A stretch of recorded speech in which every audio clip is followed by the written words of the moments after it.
Olá a todos, me chamo Kézia Ramos. Olá, me chamo André Caetano e esse é o experimento 9, LED fotodiodos. Bom, primeiramente nós temos que ter o nosso objetivo. E qual era o objetivo desse trabalho? A gente tinha que entender como é que era o comportamento dos LEDs e dos fotodiodos, né? E como é que esses LEDs comportavam? A gente ia ter um LED que seria de transmissão e outro de recepção. E a gente tinha que, através desse experimento, obter a curva de tensão versus corrente e entender quais são as características dos LEDs que fazem a diferenciação entre o fotocondutivo e o fotovoltaico. Bom, os materiais que nós utilizamos são os materiais de laboratório, como todo mundo, que é um multímetro. A gente tem um multímetro digital, que é para a gente medir as correntes e tensões passando, o resistor. A gente tem a fonte DC, os resistores, que é de 1K e de 1 milhão. A gente tem os LEDs, que no experimento falavam vermelhos, mas os que a gente utilizou foi branco. E tripode de multivoltas, né, de 5 milhão de volts, milhão ohms, perdão. Bom, esse aí é o nosso experimento, é uma foto dos nossos experimentos que a gente teve fazer. Como vocês podem ver, são dois LEDs, eles estão ligando entre si através de um rolamento, né, para esconder, para não a luz não difundir, não passar, não alterar nosso trabalho. Os nossos resistores do lado, cada um medindo uma coisa, que é claro, a gente usou para diversas, que é para medir tanto variações de tensão como também de corrente. E basicamente esse é o nosso experimento. Vou falar assim. Passar. Beleza, o experimento, a gente ia construir esses circuitos sendo ligados pelo aquele rolo, vamos dizer assim, e fazer as medições de V1, VDC, V2, depois calcular VDC1, VDC2 e utilizar a lei de Ohm para achar o VLED1 e o iLED1 e o iLED2. Beleza, nós medimos VDC, que foram esses resultados, V1, V2, utilizando VDC1 subtraindo o V1, nós vamos achar VLED1 e também usando VDC menos V2, nós encontramos VLED2. Como nós já temos os resistores, né, que já foram fornecidos para a gente nós utilizamos a lei de Ohm para calcular a corrente 1 e a corrente 2. Bom, aí nós temos a primeira curva, que ele também pede. No exercício, ele pede para nós plotarmos uma curva P, que é ela do LED 2 e do LED 1, e como vocês podem ver, segue uma curva linear. Porque, dado o P, que é o L, e a voltagem do L, elas são medidas. E é simplesmente subtraída da tensão principal, que é tanto V1 como V2. Então, essa tensão subtraída, ela sempre vai ser contínua para ambas. Então, se torna uma linha linear. Você pode ver os pontos aí, mas basicamente é linear. O erro médico quadrático.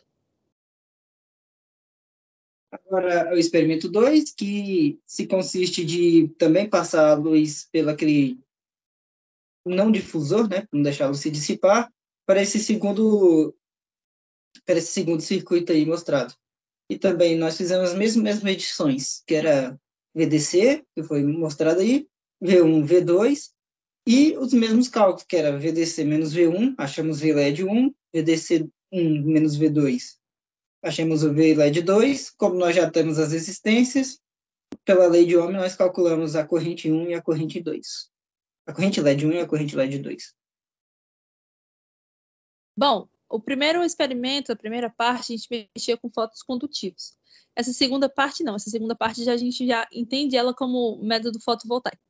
Como a absorção não, perdão, como os cálculos também são da mesma forma, subtraindo da tensão principal que era fornecida, né, que é o VDC1, a gente também tem uma linearidade e também alguns pontos, é claro, os erros mínimos quadráticos, distorcendo, mas também segue uma linearidade, tanto para a gente achar a voltagem do LED, quanto também a corrente que percorre tanto no LED 1 como no LED 2. O que altera esses valores são basicamente o experimento, sendo que no primeiro experimento todos os dois eram ligados ao terra, né? Ele também era ligado aos dois resistores, né? O primeiro resistor de 1K e outro de 1 milhão. E no segundo a gente não tem essa ligação de recebimento de voltagem das duas partes, mas apenas uma transmitindo e a outra recebendo, que faz ela ser um fotovoltaico. Já no terceiro experimento, nós retiramos o resistor. Então, como não temos um resistor, a gente faz uma medição como se houvesse um resistor. E também nós fizemos a medição da tensão em LED 2, como está sendo mostrado aqui. Como temos resistência do resistor fantasma e também nós temos a tensão em LED 2, pela lei de Ohm, nós achamos a corrente em LED 2. Bom, esse gráfico aí é o gráfico da corrente vezes a tensão no modo voltaico, justamente dessa segunda parte, e o gráfico diz por si só essa representação. Bom, foi o que deu pelo Skylab, mas, sinceramente, eu não consegui interpretar muito bem o que estava me dando, os fornecimentos do dado. E aí eu concluí que, quando a gente estava fazendo nossos experimentos, de acordo com os dados do professor, houve uma alteração muito grande em relação como é que fala? Sistemas SI. Quando a gente media pelo nosso multímetro, eu estou explicando por que gerou esse gráfico, né? Quando a gente media pelo nosso multímetro, deu um valor de mili, enquanto o experimento que o professor passa para a gente se basear, ele dava na faixa de volts normal. Então, o nosso resultado dava mili como volts. Então, nesses dois casos, vocês podem perceber que o erro quadrado, quando a gente pega nos dois outros gráficos, né? A gente vê uma discrepância ali, mas quando a gente junta essas duas partes, a discrepância é muito maior. Acho que justamente por ter dado essa questão de diferença de sistemas. SI, né? Pode passar. Bom, o próximo passo, depois de fazer o experimento, entra a parte da pesquisa. E essa parte da pesquisa, ela é um questionário. Então, o que ele pedia para nós fazermos? Ela pedia para a gente pesquisar em algum site onde tivesse um circuito integrado, que é um optoacoplador, e aí comercial e ver a especificação. Então, o modelo que eu escolhi foi justamente esse daqui que vocês estão vendo, onde as especificações dele, que a tensão, né, de operação dele é de 6 volts, a temperatura que ele opera é de menos 45 graus até 85 graus, então ele esquenta bastante, mas ainda entra em funcionamento. E nós temos o peso dele, a dimensão, que nesse caso sim meio que se torna irrelevante, já que a gente está querendo saber as características e as especificações que ele tem. Pulando, vamos lá. As características do acoplador. Como eu disse, aquele modelo lá é um acoplador 4N25.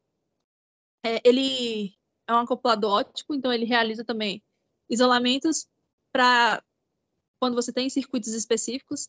Ele isola 2 circuitos eletrônicos com total segurança, mantém o controle de comunicação entre os circuitos, não possui contato elétrico nem mecânico, realiza seu trabalho através de contato luminoso, já que nós estamos fazendo realmente um trabalho com LEDs, mexemos com luz.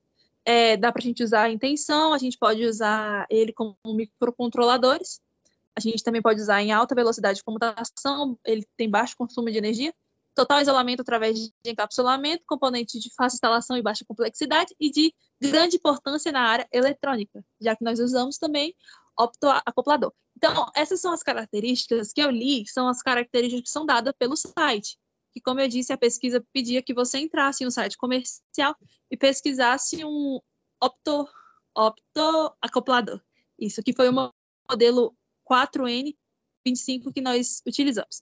Nas referências, nós temos aqui o site que nós utilizamos, que foi X5 Circuitos Integrados, de CI acoplador, que foi aonde nós utilizamos, que fica na Casa da Robótica, né, que é o site Casa da Robótica de Equipamentos Eletrônicos, e já é a nossa pesquisa. Então é isso o nosso trabalho, tá bom? Espero que tenham gostado. Obrigado e até mais.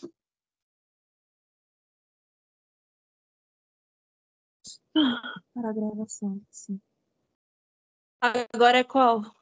Esse é qual? O 10, né? Esse era o Tá bom? 10?